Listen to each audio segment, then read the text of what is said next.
Assalamu alaikum and welcome to our weekly press briefing.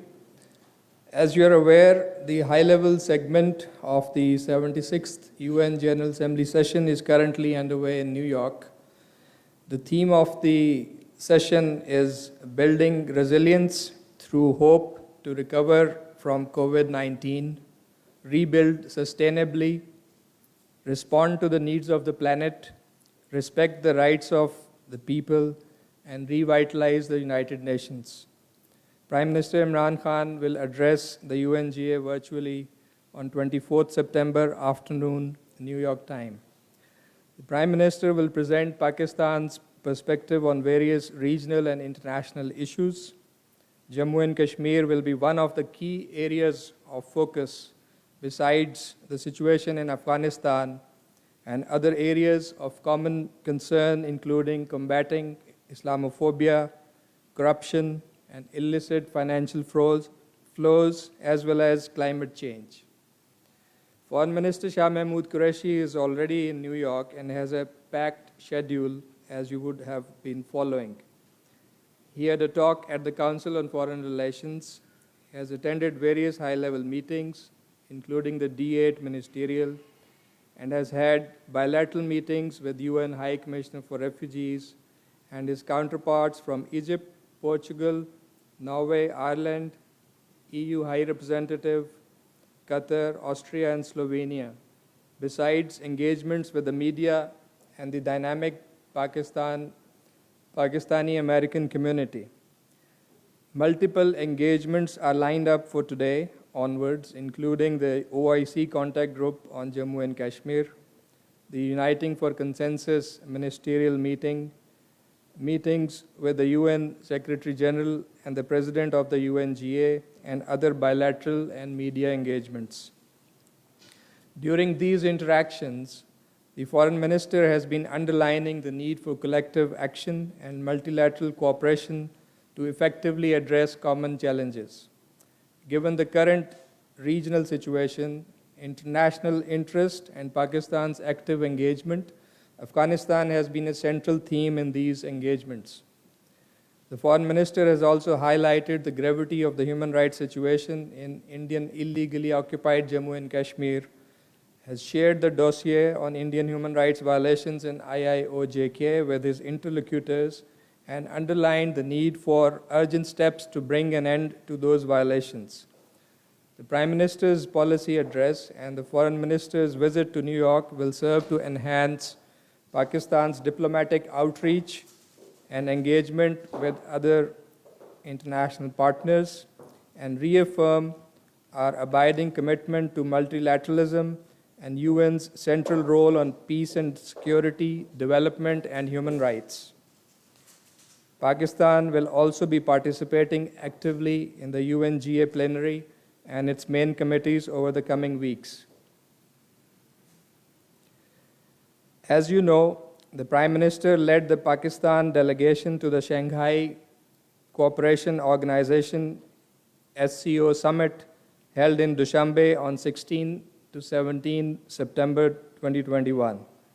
In his statement at the summit, the Prime Minister highlighted Pakistan's priorities for the SCO framework for cooperation, in particular socio-economic development, poverty alleviation, connectivity projects, and climate change. Reaffirming Pakistan's position on implementation of UN Security Council resolutions for peaceful settlement of outstanding disputes, the Prime Minister cautioned that any tendency towards unilateral and illegal measures to change the status of the disputed territories in violation of Security Council resolutions runs counter to the objectives of peace and security.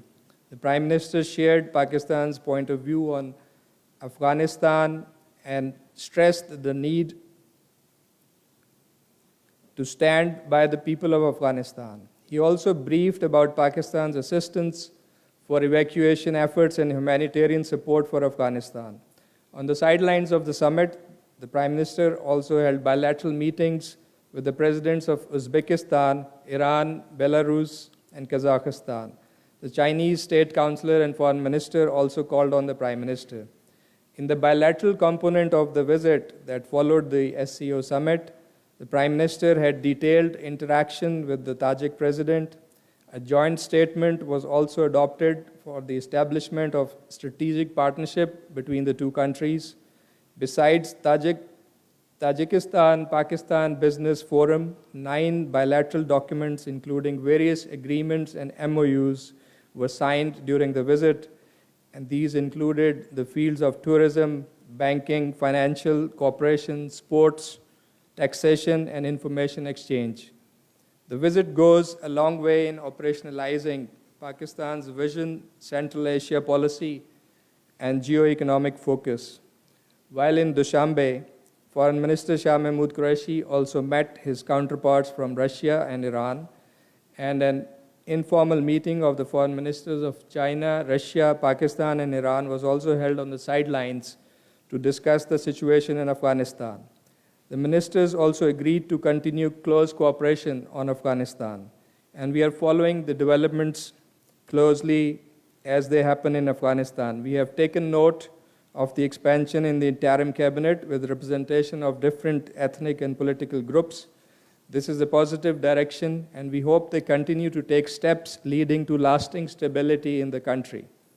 We continue to engage with the interim authorities. Special representatives of China, Russia, and Pakistan on Afghanistan were in Kabul recently. This visit highlighted the importance of close coordination to promote the shared objectives of a peaceful, stable, sovereign, and prosperous Afghanistan. We continue to urge the international community on the imperative of constructive engagement and timely mobilization of humanitarian assistance, on which Pakistan itself has led from the front with additional food supplies sent to Afghanistan in recent days. Let me reiterate that ensuring peace and stability in Afghanistan is a shared responsibility of the international community. Coming to Jammu and Kashmir, as you know, on 12th September, Pakistan presented a detailed dossier highlighting India's egregious human rights violations in IIOJK. In recent days, we have briefed the diplomatic community, the resident envoys in Islamabad on the contents of the dossier, and have shared copies of the dossier with them. We are also doing that in capitals around the world, drawing attention of the international community to Indian illegal actions and human rights violations in IIOJK. The foreign minister is also briefing his counterparts in New York on the dossier and emphasizing the need for urgent action to address the situation which is deteriorating on ground, because as we observe, the draconian military siege, the extrajudicial killings, torture in custody, and forced disappearances and illegal detentions are continuing in the occupied territory. 3 Kashmiri youth have been martyred extrajudicially in recent days. 22 journalists, among 43 others, have been banned from traveling outside IIOJK and India as per a lookout circular list prepared by the Indian authorities. These are Indian ploys to silence the voices of dissent and muzzle the Kashmiri voice.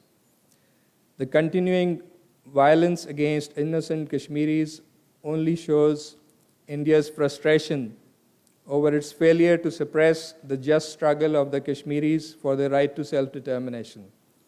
We have also seen recent Indian media reports insinuating about alleged infiltration from across the line of control.